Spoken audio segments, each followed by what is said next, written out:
Hello dear student, चलिए आज की क्लास स्टार्ट करते हैं। आज हम पढ़ेंगे छत्तीसगढ़ का इतिहास का। ये 14 नंबर का क्लास है। इसके पहले मैंने 13 वीडियो जो है अपने यूट्यूब चैनल पर अपलोड कर दिया है। आप उसको कोर्स सेक्शन में, साथ ही आप जो है उसको अमीन पटवारी के जो एग्ज़ाम वाला जो सेक्शन बना है उसमें, साथ ही आप उसको डॉक्टर राम कुमार बिहार जी का प्ले लिस्ट है ना, उसका एक नाम से प्ले लिस्ट बनाया हुआ है उसमें। तो 3 जगह आपको ये वीडियो देखने को मिल जाएगा। ठीक है, अभी एक नया फीचर है यूट्यूब का कि इसमें आप कोर्सेज सेक्शन एक अलग से दे दिया गया है, उसमें भी आप जाके इसको देख सकते हैं। ठीक है, अगर आपने वीडियो नहीं देखा है इसके पहले का तो जाके आप देख सकते हैं। ठीक है, पूरा प्ले लिस्ट बना हुआ है या आपके मोबाइल स्क्रीन में जैसे ही मेरा आप चैनल में जाएंगे तो आपको कोर्सेज नाम का एक सेक्शन दिखेगा। उस कोर्सेज को भी आप जैसे ही ओपन करेंगे तो उसमें पूरा वीडियो आपको दिख जाएगा। ठीक है, तो चलिए आज की क्लास स्टार्ट करते हैं। अगर चैनल पर पहली बार आए हैं तो आपसे रिक्वेस्ट है कि चैनल को बिल्कुल आप सब्सक्राइब करें। साथ ही आप अमीन पटवारी का टेस्ट पेपर अगर देना चाहते हैं, फ्री टेस्ट पेपर, तो भी आप हमसे कांटेक्ट करके जुड़ सकते हैं। ठीक है, ऑलरेडी टेलीग्राम में उसका आज का जो पेपर हुआ है उसको अपलोड किया गया है। ठीक है, तो उससे भी आप जाके आप वहाँ से देख सकते हैं। ठीक है, तो चलिए आज की क्लास स्टार्ट करते हैं। आज हम पढ़ेंगे राजनांदगांव रियासत के बारे में। हम छत्तीसगढ़ के इतिहास में जो है आधुनिक इतिहास को पढ़ रहे हैं। ठीक है, अंग्रेजों का आगमन हो चुका है। 2 रियासतों के बारे में ऑलरेडी हमने डिस्कस किया हुआ है। ठीक है, अब जो है आज तीसरा रियासत पढ़ेंगे, तो राजनांदगांव रियासत के बारे में हम जो है स्टार्ट करते हैं। इसका पहले का नाम क्या था? नांदगांव था। ठीक है, इसी के नाम से एक रेलवे स्टेशन होने के कारण स्टेशन का नाम राजनांदगांव पड़ा। ठीक है, तब से राजधानी का नाम भी राजनांदगांव चलने लगा और इसका क्षेत्रफल की बात करें तो 871 वर्ग मील इसका क्षेत्रफल था। भगवान कृष्ण के पिता नंद और गांव से मिलकर बना है नांदगांव। बैरागी प्रमुखों ने रियासत को यह नाम दिया। ठीक है, मतलब यहाँ कौन से वंश का राज था? तो बैरागी वंश। शिवनाथ और बाघ 2 प्रमुख नदियां हैं इस रियासत की। 18वीं शताब्दी के अंत में प्रहलाद दास नामक बैरागी, जो पंजाब प्रांत के सुहागपुर के रहने वाले थे तथा दुसाले का व्यापार करते थे, ठीक है, रतनपुर में आकर रहने लगे। उनको यहाँ इस व्यवसाय में बहुत लाभ होने लगा। उनकी मृत्यु हो जाने के पश्चात उनके चेले महंत हरिदास संपत्ति के मालिक बने। उस समय महंत लोग विवाह नहीं करते थे। राजा बिंबा जी की 7 रानियों ने हरिदास से दीक्षा ली। इस प्रकार वे राजगुरु कहलाने लगे। रतनपुर के प्रत्येक गांव से महंत हरिदास को 2 रुपये भेंट उगाने का अधिकार मिल गया। उन्होंने महाजनी का धंधा जो है शुरू कर दिया। पांड्यादाह के जमींदार को ऋण देकर उसकी जमींदारी जो है बंधक में रखी। ऋण न पटने के कारण जमींदारी महंत हरिदास ने कब्जे में आ गई। ठीक है, वो ऋण नहीं पटा पाया तो हरिदास ने उसकी जितनी भी जमींदारियां है उसको जो है अपने कब्जे में ले लिया। उसके पुत्र रामदास, हरिदास के पुत्र रामदास ने भी इसी प्रकार नांदगांव जमींदार उसके मुसलमान जमींदार से प्राप्त की थी। मतलब नांदगांव जो जमींदार है, ठीक है, जमींदारी है, वहां के जो मुसलमान जमींदार थे उससे इसी प्रकार जो है वो भी जमींदारी जब्त करके प्राप्त किए थे। महंतों की परंपरा में मौजी राम ने खैरागढ़ के जमींदार की सहायता से डोंगरगढ़ के विद्रोही जमींदार को लड़ाई में परास्त किया। इस सैनिक सहायता के बदले में उनको डोंगरगढ़ का आधा राज्य मिला और महंत का अधिकार क्षेत्र बढ़ा। अपने प्रधान शिष्य महंत घासीदास को उन्होंने दत्तक पुत्र स्वीकार किया। 1865 से ब्रिटिश भारत की सरकार ने इन्हें फ्यूडेटरी चीफ बनाया। एडॉप्शन सनद भी दिया। महंत घासीदास के पुत्र को उनका उत्तराधिकारी स्वीकार किया गया। महंत घासीदास बड़े चतुर और परिश्रमी शासक थे। उन्होंने राजधानी तथा राज्य की उन्नति के लिए कई अच्छे अच्छे काम उन्होंने किया। इसीलिए आप पढ़ते हैं ना, महंत घासीदास संग्रहालय आप जानते होंगे रायपुर में है। ठीक है, साथ ही इन्होंने राजनांदगांव में बहुत सारे कार्य करवाए, तो आप स्टेडियम वगैरह को भी जानते हैं। ठीक है, 1883 में घासीदास की मृत्यु के पश्चात बलराम दास उनके उत्तराधिकारी हुए। इन्हीं के समय में राजनांदगांव में बीएनसी मिल की स्थापना हुई। ठीक है, तो बलराम और बीएनसी याद रखेंगे, ब से चालू हो रहा है, बलराम और बीएनसी मिल। ठीक है, 1833 में घासीदास की मृत्यु होते हैं, फिर उसके उत्तराधिकारी बनते हैं बलराम दास और उन्हीं के समय होता है बीएनसी मिल की स्थापना। अब इसको पढ़ते हैं। ठीक है, यही तो पड़ताल होता है। 1893 ईस्वी में उन्हें राजा बहादुर की व्यक्तिगत पदवी दी गई। ठीक है, मतलब अब उनको राजा कहने लगा, राजा बहादुर कहा जाने लगा। राजाओं की वंशानुगत पदवी क्या है, महंत है। यहाँ 8,10,018 रुपये औसत वार्षिक आमदनी हुआ करती थी। 1888 ईस्वी में रियासत की टकोली 70,000 रुपये निर्धारित की गई थी, जो बाद में बढ़ा दी जाती है। आगामी 20 वर्षों के लिए यह व्यवस्था थी। 1 अप्रैल 1909 से यह राशि बढ़ाकर 80,000 रुपये वार्षिक की गई। उल्लेखनीय है कि छत्तीसगढ़ के 14 देशी रियासतों में सर्वाधिक जो टकोली पटाता था वो राजनांदगांव रियासत ही पटाता था।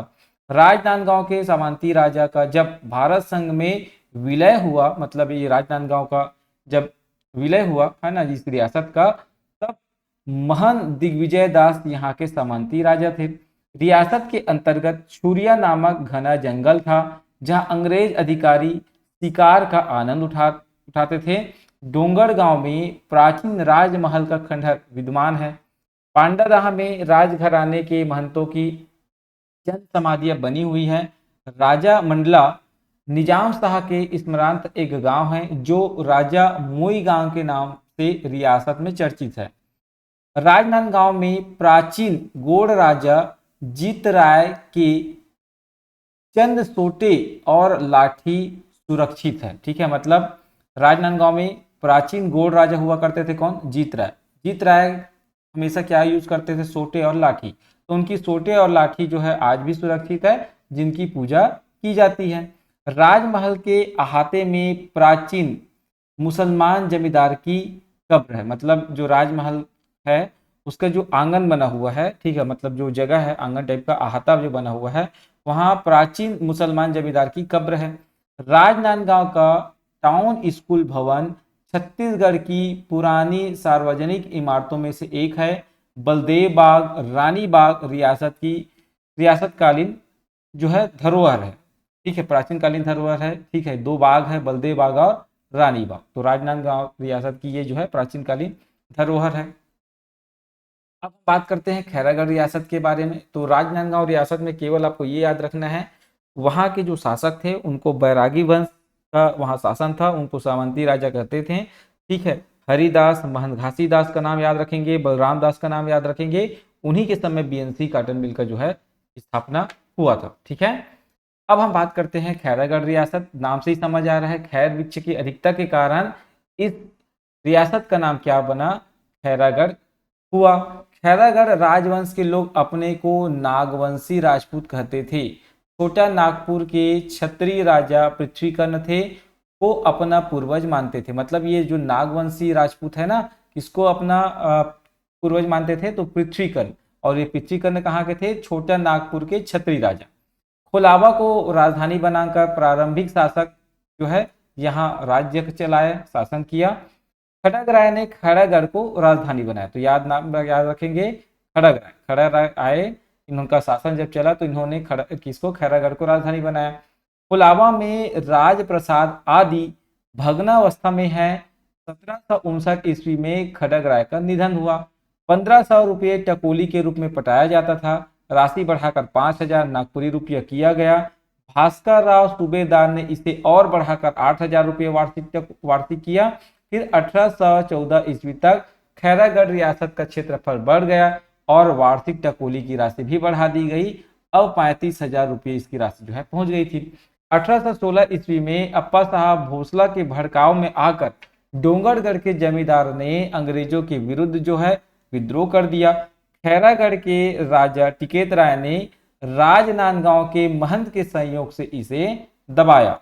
ठीक है, डोंगरगढ़ जमींदारी का काफी भाग खैरागढ़ को मिला, क्योंकि वो तो भाई मदद की अंग्रेजों का, तो जाहिर सी बात है डोंगरगढ़ जमींदारी का काफी बड़ा भाग खैरागढ़ को मिला और उसकी वार्षिक टकोली 44,000 रुपये कर दी गई। टिकैत राय 75 वर्ष की अवस्था में स्वर्ग को सिधार गए। ठीक है, चलिए। हकपाल देव 1883 ईस्वी तक शासक रहे। 1854 ईस्वी में जब इस अंचल पर भोसलों का शासन समाप्त होता है, अब अंग्रेजों का शासन चलेगा, तब फतेह सिंह खैरागढ़ के राजा थे। मतलब 1854 में कौन थे यहाँ के राजा, तो फतेह सिंह। 1865 ईस्वी में यहाँ के राजा को फ्यूडेटरी चीफ बनाया गया, एडॉप्शन सनद दिया गया और एक्नॉलेजमेंट ऑफ फियल्टी लिया गया। 1887 ईस्वी में फतेह सिंह को राजा की व्यक्तिगत पदवी दी गई। 1817-58 के महाविद्रोह के काल में खैरागढ़ रियासत ने अंग्रेजों की सहायता की थी। 1857 के बलवे के समय अपने अच्छे अच्छे सरदारों के साथ बड़े कुमार फतेह सिंह बहुत दिनों तक रायपुर में रहकर इलियट, जो अंग्रेज कमिश्नर है इलियट को भारी सहायता पहुंचाई। डोंगरगढ़ खैरागढ़ रियासत के अंतर्गत एक प्रसिद्ध तीर्थ स्थल है। देवी की आराधना दर्शन के लिए लोग यहाँ आते जाते रहते हैं। कहा जाता है कि पहाड़ी की चोटी पर कामसेन नामक राजा ने मंदिर बनवाया था। रियासतों के विलय के समय खैरागढ़ के राजा वीरेंद्र बहादुर सिंह थे। इसको याद रखेंगे क्योंकि विलय के समय कौन थे राजा पूछा जाता है, किसने हस्ताक्षर किया। उन्होंने ही विलय पत्र पर हस्ताक्षर किया। खैरागढ़ के राजाओं के न्यायिक अधिकार द्वितीय श्रेणी के मजिस्ट्रेट के थे। मतलब द्वितीय श्रेणी के जो मजिस्ट्रेट को जो न्याय करने का अधिकार है, वही अधिकार खैरागढ़ के राजाओं को दिया गया था। ठीक, अब हम बात करते हैं सारंगढ़ रियासत के बारे में। तो सारंगढ़ में गोड़ राजाओं के आने से पूर्व यह सारंगपुर कहलाता था। सारंग का अर्थ होता है बांस और गढ़ का अर्थ होता है किला। सारंगढ़ रियासत का नामकरण सारंगढ़ बांस या जो सारंग बांस की अधिकता के कारण हुआ, अर्थात वनस्पति के आधार पर इसका नामकरण किया गया है। तो यहाँ से क्वेश्चन बनने की संभावना है, ऐसा कौन सा रियासत है जिसका नाम या जिसका नामकरण वनस्पति के आधार पर किया गया है। ठीक है, रियासत का क्षेत्रफल 540 वर्गमूल या कह सकते हैं 1339 किलोमीटर था। क्षेत्रफल की दृष्टि से 14 देशी रियासतों में इसका स्थान 12वां था। सारंगढ़ के समीपवर्ती चंवर ढाल की पहाड़ियों में शैल चित्र देखने को मिलता है और सिरोली डोंगरी में भी शैल चित्र उपलब्ध है। तो सारंगढ़ के सिरोली डोंगरी याद रखेंगे। आर्यों के प्रवेश से पूर्व सारंगढ़ क्षेत्र पर सबरों का राज्य रहा होगा। सारंगढ़ नरेश के पास सबर राजाओं द्वारा जारी किए गए ताम्रपत्र मौजूद थे। सरबपुरी काल में ठाकुर दिया से ताम्रपत्र जारी किए गए थे। सरबू की राजधानी सरबपुर, जिसको सारंगढ़ के नाम से भी इतिहासकार जो है बताते हैं। पांडु वंश के महासिगुप्त के शिलालेख लोधिया व बरदुला दोनों सारंगढ़ रियासत से प्राप्त हुए हैं। ठीक है, तो दोनों कहाँ हैं? सारंगढ़ रियासत में। वहां से क्या प्राप्त हुआ है हमको? महासिगुप्त के शिलालेख। कलचुरियों से पूर्व सारंगढ़ में मैना जाति के राजाओं का शासन था। संभावना बनती है कि पुजारी पाली शिलालेख में वर्णित गोपाल देव इसी वंश का रहा होगा। ठीक है, याद रखेंगे। तो पुजारी पाली के शिलालेख में जिस गोपाल देव का वर्णन होता है, वह गोपाल देव किस जाति के थे या किस वंश के थे? ठीक है, तो याद रखेंगे ये मैना जाति के या बोल सकते हैं। ठीक है, इसी वंश की इसको बताया गया है। ठीक, और इस वंश की वंशावली हमको देखने को नहीं मिलती, ध्यान रखेंगे। ठीक है, चलिए आगे बढ़ते हैं। कलचुरी शासक नरसिंह देव की लड़ाई चंदेल राजा रणवीर शाह के साथ होती है। राजा नरसिंह ने जगदेव को अपना सेनापति बनाकर भेजा। किसको? तो राजा नरसिंह ने जगदेव को शाह को अपना सेनापति बनाकर भेजा। जगदेव शाह इस लड़ाई में विजय प्राप्त करते हैं।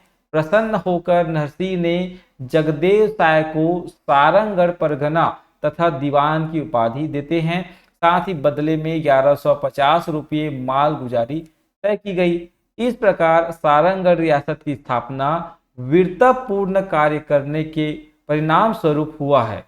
राजगौड़ वंश के जगदेव शाह इसकी स्थापना करते हैं। ठीक है, लांजी से जगदेव शाह के पूर्वज छत्तीसगढ़ आए थे। ठीक है, कलचुरी शासकों को वार्षिक कर ये पटाते थे। शेष मामलों में प्रशासनिक स्वतंत्रता इनको प्रदान की गई थी।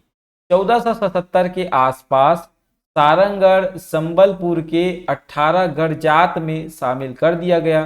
छत्तीसगढ़ के पूर्वी हिस्से के छोटे छोटे शासकों ने संबलपुर के नेतृत्व 18 गढ़ या गढ़ जाता नाम का संघ बनाया था, जिसमें एकता विद्यमान थी। ठीक है, याद रखेंगे। तो छत्तीसगढ़ के पूर्वी हिस्से के जो छोटे छोटे शासक है अपना एक संघ बताते हैं, जिसको 18 गढ़ या गढ़ जाता नाम दिया गया था, और इसमें एकता विद्यमान थी।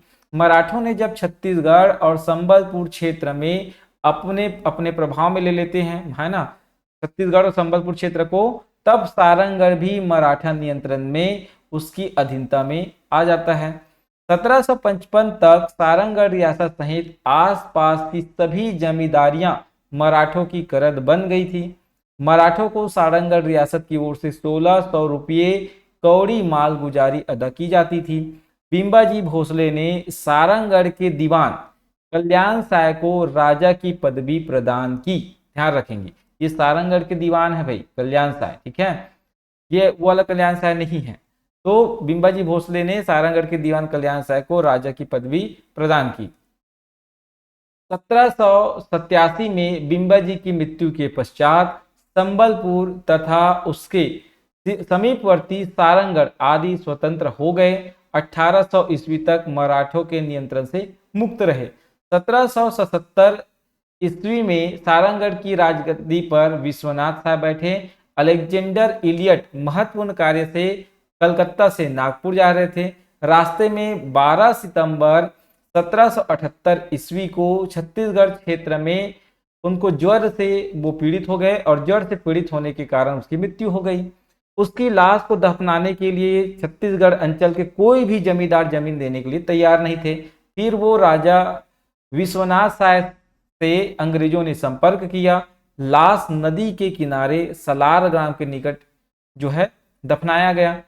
तत्कालीन गवर्नर वारेन हेस्टिंग ने इस कार्य के लिए विश्वनाथ साय को एक हाथी तथा राजसी पोशाक प्रदान किया, क्योंकि भाई इन्होंने अंग्रेजों को मदद किया, तो जाहिर सी बात है जो गवर्नर जनरल वारेन हेस्टिंग है वो इनसे प्रसन्न तो होंगे ही। साथ ही इनको क्या दिया, इनाम दिया गया। तो इनाम में क्या मिला, एक हाथी और राजसी पोशाक प्रदान किया गया। आज भी इलियट का मकबरा है और उस पर भारी भरकम शिलालेख लगा हुआ है सलार गांव में। ठीक है, 1857 के महाविद्रोह काल में सारंगगढ़ का राजा संग्राम सिंह ने अंग्रेजों के पक्ष में साथ दिया। संबलपुर के विद्रोही सुरेंद्र साय सहायता के लिए राजा के पास पहुंचे, मगर राजा ने किसी भी प्रकार की सहायता नहीं की, क्योंकि राजा तो अंग्रेजों के पक्ष में थे। सामंती राजा के रूप में सारंगगढ़ के राजा को 20 मई 1865 को मान्यता दी गई और सनद 4 जनवरी 1866 को नागपुर में दिया गया। 3 नवंबर 1909 ईस्वी को रायपुर में आम दरबार में सारंगगढ़ के जवाहर सिंह को सामंत राजा के रूप में सत्ता में बैठाया गया। राजकुमार कॉलेज रायपुर से शिक्षा प्राप्त कर Jawahar Singh football, tennis, cricket आदि के खिलाड़ी थे। 4 मार्च 1907 को उनका विवाह खड़गांव के दीवान की पुत्री कैलाश कुमारी के साथ हुआ। 1909 में एक साधारण परिवार की बेटी नेम कुमारी के साथ उन्होंने गुप्त रूप से विवाह कर लिया, और उसी से ही उनको पुत्र नरेश चंद्र सिंह का जन्म होता है। मतलब उनका एक पुत्र होता है जिसका नाम क्या है, नरेश चंद्र सिंह। कहने का मतलब है कि एक बार तो शादी किए अपने घर वालों की मर्जी से, और एक बार शादी करते अपनी मर्जी से। कहने का मतलब है ये अपनी मर्जी के मालिक थे। राजा जवाहर सिंह ने 1924 के लगभग सारंगगढ़ में नया महल गिरिविलास पैलेस के नाम से बनवाया, और इसको बनवाने में लगभग 2,25,000 रुपये इन्होंने खर्च किए। ठीक है, इसी पैलेस से अंचल की जनता ने विलास को आश्चर्यचकित होकर देखती आई। कहने का मतलब इतना बड़ा महल उस समय में बनाना। ठीक है, तो वहां की जनता इस महल को आश्चर्यचकित होकर आज भी देखती है। पंडित सुखलाल प्रसाद पांडे लिखते हैं, स्वर्ग खोजते आप अन्य थल स्वर्ग नहीं है, सारंगगढ़ नृप सौंधी जहां है। मतलब सारंगगढ़ के राजा जहां है वही स्वर्ग है। ठीक है, स्वर्ग वही है। सारंगगढ़ रियासत का भारत संघ में जो विलय हुआ, इस पत्र में राजा नरेश चंद्र सिंह के हस्ताक्षर है। तो याद रखेंगे सारंगगढ़ का विलय पत्रिका में किसका हस्ताक्षर है, राजा नरेश चंद्र सिंह के हस्ताक्षर है। ठीक है, अब हम बात करते हैं रायगढ़ रियासत के बारे में। राय का मतलब होता है एक कटीला पेड़, और गढ़ का मतलब होता है किला, और इससे बना है रायगढ़ शब्द। रायगढ़ रियासत की राजधानी रायगढ़ शहर था। मांड नदी, महानदी और केलो नदी प्रमुख नदियां हैं। अधिकांश भाग यहाँ पहाड़ी है। साल, बीजा, तेंदू, खैर, शीशम, चार के पेड़ पाए जाते हैं और 1486 वर्ग मील इसका क्षेत्रफल था। चांदा की गोड़ों की एक शाखा रायगढ़ आई और अपना राज स्थापित करने में सफल रही। बैरागढ़ के बैरागढ़ से इस राज के संस्थापक है ना, कौन से राज के संस्थापक, तो गोड़ राजाओं की शाखा जो आई थी उसके संस्थापक मदन सिंह का आगमन हुआ। फुलझर में अपने मामा के पास वे रुके थे। रायगढ़ के पास एक गांव बेगा में सबसे पहले वो आकर बसे, फिर रायगढ़ में आए। इसके बाद उन्होंने कभी भी बेगा, जिसको बुनगा के नाम से जाना जाता है, कभी नहीं गए।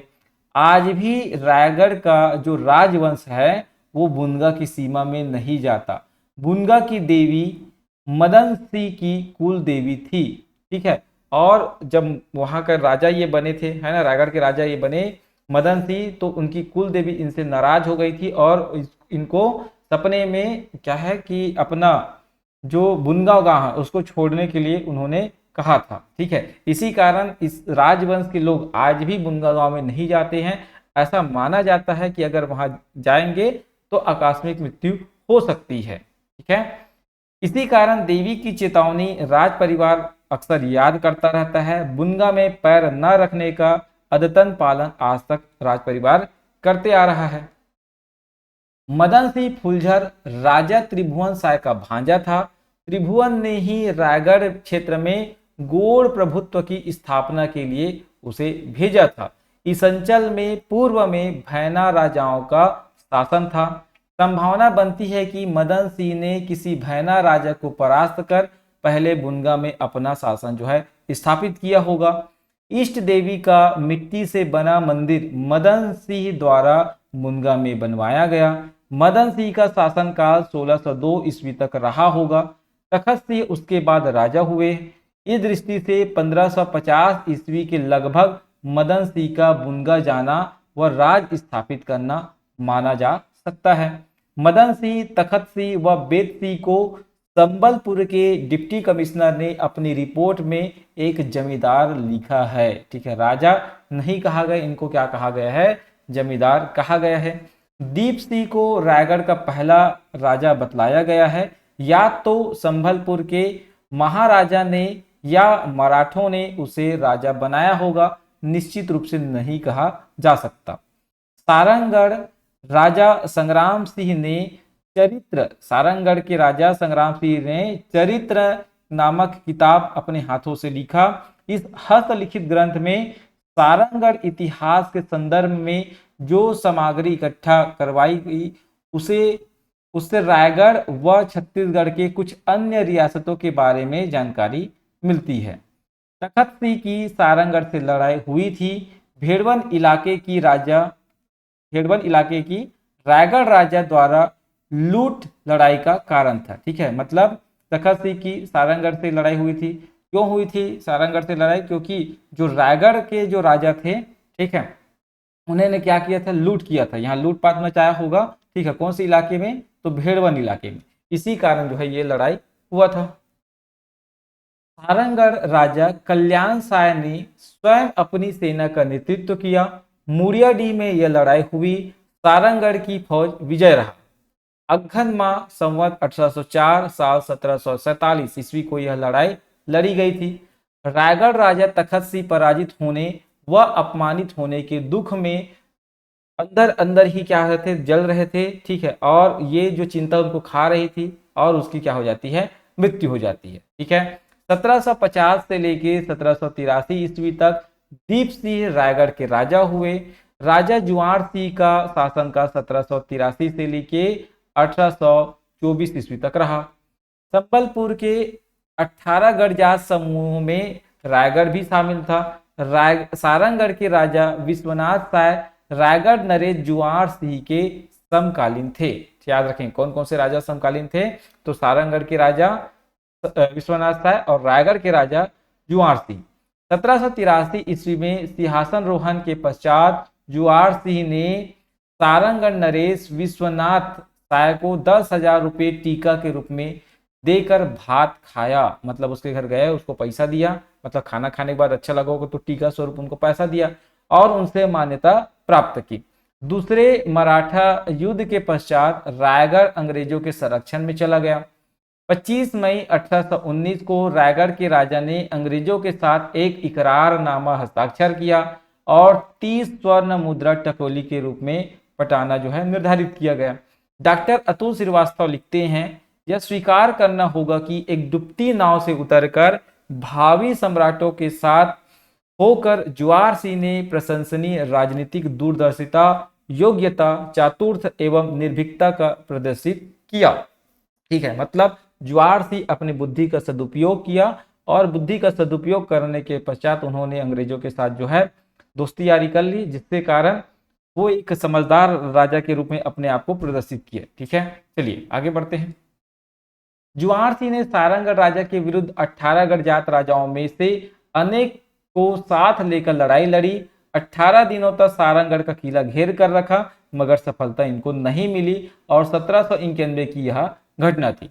ज्वार सिंह के पश्चात देव सिंह 1824 से 1862 ईस्वी तक रायगढ़ के राजा रहे। बरगढ़ के विद्रोही राजा को परास्त करने में सहायता से प्रसन्न होकर अंग्रेजों ने रायगढ़ की टकोली 30 स्वर्ण मुद्रा से घटाकर 8 स्वर्ण मुद्रा और 170 रुपये की। रायगढ़ में बरगढ़ के विद्रोही राजा को परास्त करने में सहायता से प्रसन्न होकर अंग्रेजों ने रायगढ़ को मिला लिया और टकोली 340 रुपये जो है निर्धारित की गई। 1857-58 के महाविद्रोह के राजा घनश्याम सिंह को एडॉप्शन सनद दिया गया और 1867 से उसे सामंत राजा के रूप में मान्यता दी गई। 1890 ईस्वी में घनश्याम सिंह की मृत्यु के पश्चात उनका पुत्र रायगढ़ का राजा देवनाथ सिंह ने अंग्रेजों का साथ दिया और अंग्रेजी प्रशंसा प्राप्त भूपदेव सिंह गद्दी पर बैठे। ठीक है, मतलब ये अंग्रेजों का साथ देते सभी लोग और गद्दी पर बैठते जाते हैं। राजा बहादुर की व्यक्तिगत पदवी उन्हें प्राप्त की गई। भूपदेव जी को राजा बहादुर की उपाधि दी गई। 22 मार्च 1917 ईस्वी में उनकी मृत्यु हो जाती है। नटवर सिंह अब नए राजा होते हैं। उसके पश्चात राजा चक्रधर सिंह हुए। 1891 ईस्वी का वर्ष रायगढ़ रियासत के इतिहास के लिए महत्वपूर्ण था। इसी वर्ष रेलवे लाइन से यह नगर जुड़ा। व्यापार वाणिज्य के विकास में इस रेल लाइन में काफी सहयोग दिया गया। राजा भूपदेव सिंह ने के समय रियासत की टकोली 4000 रुपये से बढ़ाकर 5500 रुपये कर दी। मतलब जो रायगढ़ रियासत की जो टकोली थी 4000 थी, अब 5500 रुपये कर दी गई। आगामी 30 वर्षों के लिए राशि जो है प्रति वर्ष देनी थी। रायगढ़ रियासत का जब भारत संघ में विलय हुआ उस समय यहाँ के राजा थे ललित कुमार सिंह, याद रखेंगे। तो ललित कुमार सिंह ने विलय पत्रिका पर जो है हस्ताक्षर किया। ठीक है, चलिए आगे बढ़ते हैं। अब हम बात करते हैं शक्ति रियासत के बारे में। छत्तीसगढ़ की रियासतों के में क्षेत्रफल की दृष्टि से सबसे छोटा रियासत अगर कोई है तो शक्ति रियासत है और इसका क्षेत्रफल 138 वर्ग मील था। रियासत के संस्थापक हरि और गुजर नामक दो राजगोड़ थे। गुजर अविवाहित था। हरि के संतान ही आगे जो है राजा बनते हैं। शक्ति का अर्थ होता है ताकत, बलशाली राज्य होता है। एक कहावत प्रचलित है, एक समय राजा के पूर्ण पुरुषों में से किसी एक ने शिकार खेलते समय देखा कि एक हिरन उसके शिकारी कुत्ते का पीछा कर रहा है। मतलब कुत्ता जो हिरन का शिकार करता है तो हिरन क्या किया, कुत्ते का पीछा कर रहा है। इस घटना से उन्होंने इस भूमि को शक्तिशाली कहा और इसका नाम रखा शक्ति। शक्ति का अपभ्रंश ही क्या हो गया, शक्ति हो गया। इसके उत्तर और पश्चिम में 30 गांव पहाड़ी भाग में है। वरई एकमात्र नदी इस क्षेत्र में बहती है। संबलपुर के राजा कल्याण शाह ने सिपाही हरि और गुर्जर थे। मतलब जो संबलपुर के राजा कल्याण शाह या कल्याण शाह के सिपाही कौन थे, हरि और गुर्जर थे। काठ मतलब लकड़ी के खांडे मतलब तलवार से भैंस का सिर धड़ से इन्होंने अलग कर दिया। ठीक है, मतलब हरि और गुर्जर इतना शक्तिशाली थे कि वो एक लकड़ी के तलवार से भैंस के सिर को काट देते हैं। राजा इससे प्रसन्न हो जाते हैं। तो राजा जब प्रसन्न हो जाते तो इनको बोलते हैं कि आपको जो चाहिए आप मांग सकते हैं करके। तो हरि और गुर्जर राजा से आग्रह करते हैं कि हम दोनों भाई जितना जो है दूर अपने पैर से चल सके, है ना, या हम जितना दूर तक दौड़ सके वहां तक की जमीन हमको दे दीजिए। ठीक है, तो राजा इनकी बात को मान लेते हैं, लेकिन हरि और गुर्जर इतना बड़ा चक्कर लगा लेते हैं कि जो आज जो शक्ति रियासत था उस समय का, वो शक्ति रियासत उनके अधिकार क्षेत्र में आ जाते हैं। ठीक है, वह लकड़ी का खांडा मतलब तलवार जिसके कारण यह राज्य प्राप्त हुआ था अभी तक सुरक्षित है और दशहरा के वर्ष समय, ठीक है, प्रति वर्ष इसकी पूजा की जाती है। हरि के देहांत होने पर ज्येष्ठ पुत्र तार माझी गद्दी पर बैठा। उसके पश्चात क्रमशः लाल साय, धन साय, बजनाथ साय, दूध साय गद्दी पर बैठे। कलंदर सिंह के राज्यकाल में रियासत को सामंती राज्य का दर्जा प्राप्त हुआ। 1918 के अनुसार वहां की वार्षिक आय 81,052 रुपये थी।